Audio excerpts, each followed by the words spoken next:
सभी मित्रों का बहुत बहुत स्वागत है। मित्रों, हमारे सभी वीडियोज में आपको दो प्रकार के ज्ञान प्राप्त होते हैं।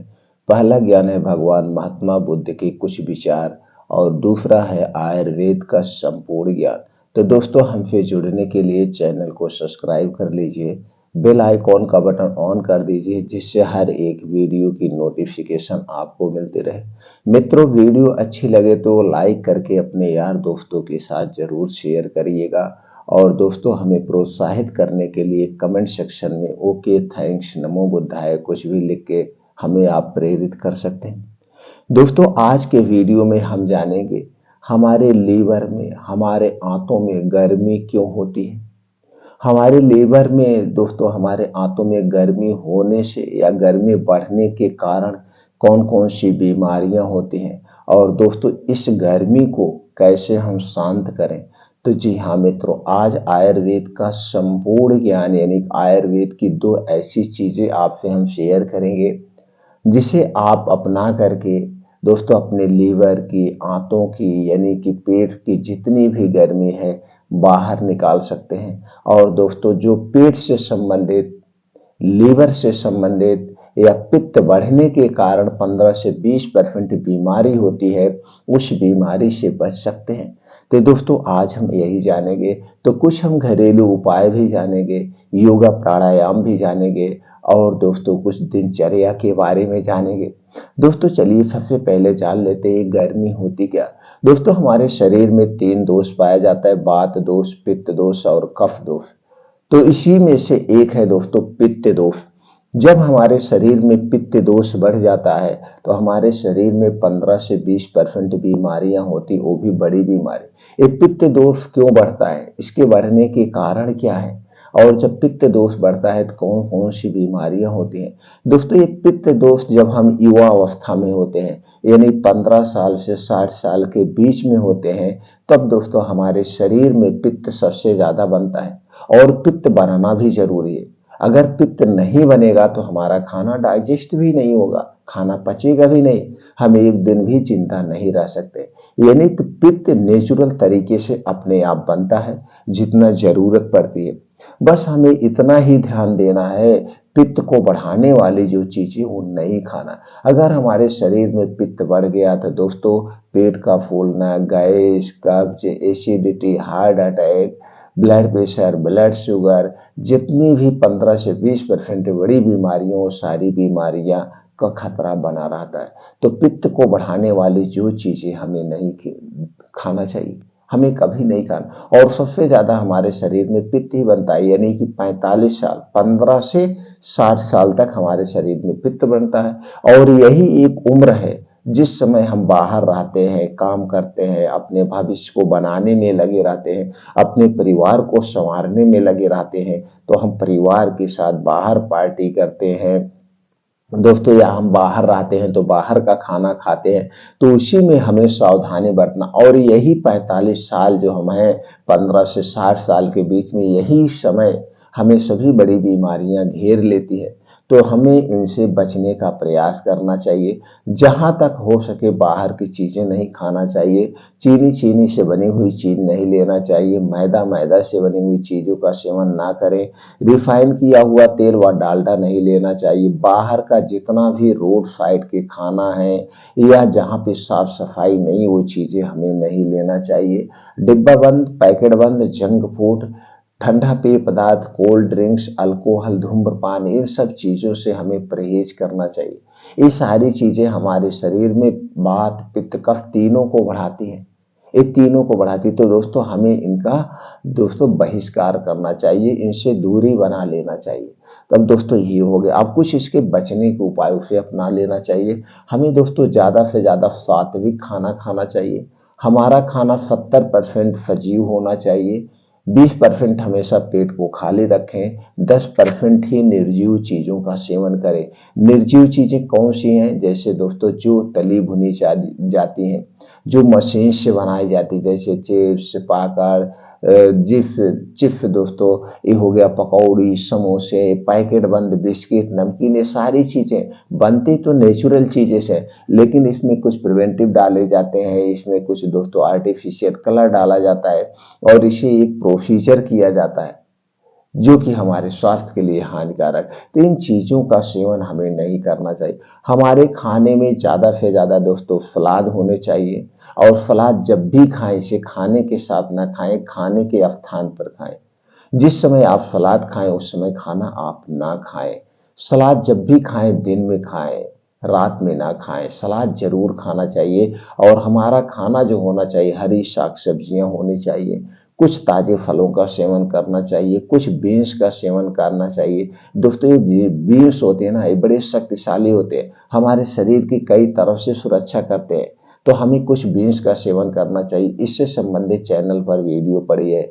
और दोस्तों कुछ ड्राई फ्रूट का सेवन करना चाहिए। अपने डेली रूटीन में मल्टीग्रेन आटा, मिक्स दालों का सेवन करना चाहिए। अगर ये सारी चीजें हम अपने डाइट में इनका समावेश करते हैं दोस्तों, हमारा शरीर स्वस्थ व निरोग बना रहे। इसके साथ साथ दोस्तों आपको कुछ लाइफ स्टाइल चेंज करना पड़ेगा, जैसे खाना खाने के नियम, पानी पीने के नियम, सोने का, जागने का, ये सारा नियम आपको बदलाव करना पड़ेगा। प्रकृति के हिसाब से इनका रूल्स को फॉलो करना पड़ेगा, क्योंकि ये हमारा शरीर प्रकृति से ही बना है। तो प्रकृति के नियमों के अनुसार हमें चलना चाहिए, उसका पालन करना चाहिए। और दोस्तों डेली रूटीन में अपने 2 घंटे का समय निकालिए। इसके लिए योगा करिए, मेडिटेशन करिए, प्राणायाम करिए। ये 2 घंटे का समय कौन सा है? सुबह 5 बजे, किसी भी कीमत पर सुबह 5 बजे उठने का प्रयास करिए। अगर आपको गैस कब्ज एसिडिटी की शिकायत है तो दोस्तों 2 से 3 गिलास या 1 से 2 गिलास जो आप पानी पीने की इच्छा हो, गुनगुना पानी पीजिए बासी मुंह। पानी पीने के बाद अब आपको निकल जाना है बाहर, पार्क में, फील्ड में, कहीं पे भी चले जाइए, लेकिन घर से डिस्कनेक्ट, मोबाइल से डिस्कनेक्ट। ये 2 घंटे आप अपने आप को समय देना है, अपने आप को समय देना है। और आपके अंदर जो 7 चक्र है उन्हें जागृत करना है। ये जब आपके अंदर जो 7 चक्र है दोस्तों, ये खुद आपकी बीमारी, आपके शरीर को निरोग बना सकते हैं। सारी बीमारियों को खत्म करने की इनके अंदर शक्ति है, क्योंकि हमारे शरीर में ऐसे ऐसे हार्मोन्स पाए जाते हैं जो हर तरह की बीमारी को नष्ट करने की शक्ति रखते हैं। तो इन्हें 2 घंटे आपको जागृत करना है। इन्हें आप कैसे जागृत करेंगे दोस्तों? डेली 5 से 6 किलोमीटर का मॉर्निंग वॉक करिए, वो भी नंगे पांव, जहाँ पे मिट्टी हो, हरी घास हो। और ये 5 से 6 किलोमीटर को आप दोस्तों 30 मिनट में कवर करिए, आधे घंटे में कवर करिए। तो दोस्तों आप अपनी उम्र के हिसाब से, क्या आप 15 साल के हैं, 85 साल के हैं, कोई फर्क नहीं पड़ता है। 5 से 6 किलोमीटर आपको डेली करना है। बस यही ध्यान देना है, आप अपनी उम्र के हिसाब से तेज चलिए, दौड़ लगाइए, कुछ भी करके इसे आधे घंटे में कवर करिए। अब उसके बाद दोस्तों वहीं बैठ के 2 योगा आपको करना है। पहला है अनुलोम विलोम, दूसरा है कपालभाति। 15 से 20 मिनट आप अनुलोम विलोम कीजिए और 10 से 15 मिनट कपालभाति कीजिए। अगर ये 2 योगा आप करते हैं दोस्तों, आपका शरीर स्वस्थ व निरोग बना रहेगा। अब जब ये 2 योगा कंप्लीट हो जाए, अभी आपको 2 घंटे बाहर फील्ड में बिताना है। इसी में बैठ करके कुछ और योगासन करिए, जैसे वज्रासन, शीर्षासन और दोस्तों सूर्य प्राणायाम। जैसे आपको जो भी योगा और आता है, कुछ और योगा करिए। जब सारी योगा आपके कंप्लीट हो जाए तो वहीं बैठ के 15 से 20 मिनट का आपको मेडिटेशन करना है। 15 से 20 मिनट डेली आप अपने 7 चक्र को जगाइए। आपके अंदर जो हार्मोन्स है उन्हें एक्टिवेट कर दीजिए। पॉजिटिव थिंकिंग रखिए। आपका जो सबकॉन्शियस माइंड है इसे दोस्तों काम पे हमेशा लगा के रखिए, और अच्छे विचार इसे दीजिए, और अच्छे काम इसे हमेशा दीजिए। जब आप अच्छे विचार देते, अच्छे काम इसे देते हैं तो दोस्तों यह उसी में बिजी रहता है। आपको कभी गलत न विचार आने देगा और न बीमारी के बारे में सोचेगा। तो 15 से 20 मिनट बैठ के मेडिटेशन करना है। इतना चीजें अगर आप डेली कर रहे हैं तो दोस्तों आपको कभी भी कोई भी बीमारी नहीं होगी। और अगर आपको दोस्तों पित्त दोष के कुछ लक्षण नजर आ रहे हैं, जैसे गैस, कब्ज, एसिडिटी, या आपके मुंह में बार बार छाले पड़ रहे हैं, जिसको आंतों में गर्मी होती है उसके मुंह में बार बार छाले पड़ते हैं, तो दोस्तों बार बार आपको छाले पड़ रहे हैं या शरीर में कहीं पे चिकत्ते निकल रही है, दाने निकल रहे हैं, खजुलाहट निकल रही है, या शरीर में दोस्तों आपके कहीं पे कोई इन्फेक्शन फोड़ा फुंसी निकल रहा है, जान लीजिए पित्त रोग बढ़ गया है, आंतों में गर्मी हो गई, तो दोस्तों इसे शांत करने के कुछ उपाय हैं। जैसे आप पर्याप्त मात्रा में पानी पीजिए, रोज सुबह गुनगुना पानी पीने का प्रयास करिए। जब रोज सुबह उठकर बासी में गुनगुना पानी पीते हैं तो इससे दोस्तों पेट साफ होता है, गैस एसिडिटी से आपको राहत मिलती है। अब कुछ मैं तरीके बता रहा हूँ जिससे पित्त दोष को दूर करने में बहुत हेल्प होगा। ऊपर से दोस्तों आपके पाचन तंत्र को स्ट्रांग बनाएगा, आपको भूख बढ़िया से लगेगी। वो कौन से उपाय है? पहला उपाय है दोस्तों जीरा पानी। आप जीरे पानी का सेवन करिए। तो जीरा पानी आपको कैसे बनाएं? इसके लिए आपको लेना है दोस्तों 1 कप पानी, वो भी मिट्टी के बर्तन में। 1 कप पानी को रात में दोस्तों उसी में 1 चम्मच जीरा, 1 चम्मच जीरा डाल के 1 कप पानी में भिगो दीजिए। और सुबह जब आप योगा प्राणायाम मेडिटेशन करके आएंगे तो इसी जीरे पानी को बासी मुंह पीना है। इसी जीरे पानी को आपको रोज पीना है। इससे आपके पेट की गैस एसिडिटी गर्मी शांत हो जाएगी। तो दोस्तों जैसे ही आप पिएंगे 1-2 महीने, तो दोस्तों आपकी एसिडिटी धीरे धीरे शांत हो जाएगी। कितने दिन पीना है? 3 महीने। 3 महीने लगातार पी लीजिए, आपके गैस एसिडिटी को शांत कर देगा, आपको भूख लगने लगेगी, आपका लीवर स्ट्रांग हो जाएगा। 3 महीने बाद फिर पीना चाहें तो आप पी सकते हैं, 1-2 महीने स्किप कर देना, 1-2 महीने बंद करके फिर आप 3 महीने कंटिन्यू कर लेना, फिर 1-2 महीने बंद करके फिर काटे। अब चाहे तो हमेशा पी सकते हैं, इससे कोई साइड इफेक्ट नहीं है, लेकिन लगातार नहीं, बीच बीच में बंद बंद करके। तो दोस्तों ये हो गया। अब आपको दोस्तों दूसरा उपाय जो करना है, ये आंवला है, ये ताजा आंवला जो नेचुरल आंवला होता है। दोस्तों आप जानते हैं जुलाई अगस्त में नया आंवला आना शुरू होता है, हमें जनवरी फरवरी तक नया आंवला मिलता है। वैसे तो दोस्तों कुछ पेड़ ऐसे हैं 12 महीने फल देते हैं, तो आपको 12 महीने नेचुरल तरीके से आंवला प्राप्त होता है। तो ऐसे नेचुरल तरीके से हमें आंवला लेना है। 2 से 3 आंवला, 2 से 3 आंवला आप सुबह खाली पेट ऐसे चबा चबा के खा जाइए। इसे खाने के बाद आपको कुछ नहीं खाना पीना है। कितनी देर तक? 3 घंटे तक। 3 घंटे तक कुछ नहीं खाना पीना है। 3 घंटे आपके पेट में जाएगा, आंतों की, किडनी की, लीवर की, सबकी साफ सफाई करेगा। सबसे बेस्ट उपाय और सबसे अच्छा, सबसे सेफ उपाय है दोस्तों आंवला वाला उपाय। इसे जरूर करिए। कितने दिन? लगातार आप 3 महीने करिए, आपके शरीर की अंदरूनी बहुत सारी बीमारियों को दूर कर देगा, लीवर को स्ट्रांग बना देगा। तो दोस्तों आंवला रोज सुबह, कितने दिन लगातार? इसे तो चाहे भविष्य में पूरा जब तक आपको मिल रहा तब तक खा सकते हैं, लेकिन कोई भी चीज पे आदी नहीं होना चाहिए, उस पर डिपेंड नहीं होना चाहिए।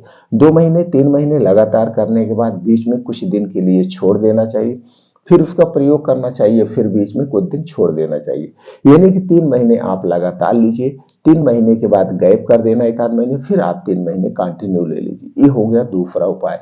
तीसरा दोस्तों आपको अपने डेली रूटीन में एक सलाद लेना है। जैसे हमने पहले बताया, सलाद हमें जरूर खाना चाहिए। और जो मैं सलाद बताने वाला हूं दोस्तों, ये आपके शरीर के अंदरूनी विकास करेगा, बहुत सारी गंभीर बीमारियों से बचाएगा। तो दोस्तों सलाद खाने के पहले हम नियम जान लेते हैं। सलाद जब भी आप खाएं, इसे दिन में खाएं, रात में ना खाएं। सलाद जब भी खाएं, इसे खाने के साथ ना खाएं, खाने के स्थान पर खाना है। यानी जब आप सलाद खाइएगा उस टाइम खाना मत खाइएगा। सलाद खाने के 1 घंटे पहले और सलाद खाने के 3 घंटे बाद तक कुछ नहीं खाना पीना है। सलाद को जब भी खाइएगा बैठ के अच्छे से चबा चबा के खाना है। सलाद एक दिन में हमें कितना खाना चाहिए? सलाद एक दिन में हमें 250 ग्राम से 300 ग्राम, यानी जितना आपका वेट है, वेट का 5%। जैसे आपका वेट 50 किलो है तो 250 ग्राम लीजिए, आपका वजन 60 किलो है तो आप 300 ग्राम सलाद खाइए। अब आप सलाद खाने के रूल्स जान गए। चलिए दोस्तों अब जानते हैं सलाद में कौन कौन सी चीजें होंगी। आपके सलाद में होगा गाजर 100 ग्राम, चुकंदर 50 ग्राम, प्याज 50 ग्राम, टमाटर 50 ग्राम, अदरक 3 से 4 इंच का एक टुकड़ा, लहसुन 3 से 4 कली हो गई, पुदीना की 8 से 10 पत्ती होगी, हरी धनिया की कटी हुई पत्ती 2 चम्मच, भुना हुआ जीरा पाउडर आधा चम्मच, काली मिर्च का पाउडर 2 चुटकी, काला नमक स्वाद के अनुसार डाल के आप अपने वेट के हिसाब से ये सलाद एक प्लेट में रख लीजिए। अब मान लीजिए आपका वेट 60 किलो है तो आपका 300 ग्राम ये सलाद हो गया। अब इसी सलाद को आपको खाना है, खाना नहीं खाना है एक टाइम। तो दोस्तों इस सलाद को खा सकते हैं। अगर आप इसे एक साथ खाने में आपको अच्छा नहीं लग रहा है, स्वाद या आपको दांत नहीं है, तो कोई बात नहीं, इन सारी चीज़ों का आप जूस निकाल लीजिए और इसी जूस को आप पी जाइए। दोस्तों खाना मत खाइए लेकिन सलाद ज़रूर खाइए, आप हमेशा स्वस्थ, निरोग, फिट बने रहेंगे। अगला उपाय है दोस्तों रात में सोते समय आपको लेना है त्रिफला चूर्ण। त्रिफला चूर्ण लेना है 1 चम्मच गाय का शुद्ध देसी दूध। 1 चम्मच अगर दूध सॉरी दोस्तों 1 गिलास, अगर दूध नहीं है तो 1 गिलास गुनगुना पानी लीजिए और उसी पानी के साथ आपको 1 चम्मच रोज रात में सोते समय त्रिफला चूर्ण लेना है। कितना दिन तक? आप लगातार ले सकते हैं 21 दिन तक। आपकी गैस एसिडिटी शांत हो जाएगी। अगर आपको फिर लग रहा है नहीं अभी कुछ प्रॉब्लम है, तो दोस्तों इसे 3 महीना कंटिन्यू लीजिए। आपकी सारी गैस एसिडिटी कब्ज बिना किसी साइड इफेक्ट के ठीक हो जाएगी। त्रिफला एक ऐसा रसायन है दोस्तों जिसका कोई साइड इफेक्ट नहीं है। ये हमारे लिए अमृत के समान है, लेकिन सही मात्रा सही समय पर प्रयोग होना चाहिए। तो दोस्तों ऐसे कुछ उपाय हैं जिसे आप अपना करके आप पित्त दोष को दूर कर सकते हैं, अपने पेट की गैस की दोस्तों इनका छुटकारा पा सकते हैं और पूरी जिंदगी स्वस्थ व निरोग रह सकते हैं। तो दोस्तों ये जानकारी आपको कैसी लगी हमें कमेंट सेक्शन में जरूर बताइएगा और मित्रों के साथ जरूर शेयर करिए, वो भी घर पे रहें, जानकारी अपनाएं, स्वस्थ और निरोग रहें। दोस्तों वीडियो देखने के बाद अगर अच्छी लगी हो तो लाइक जरूर कर दीजिएगा। फिर मिलते हैं अगले वीडियो में नई जानकारी के साथ।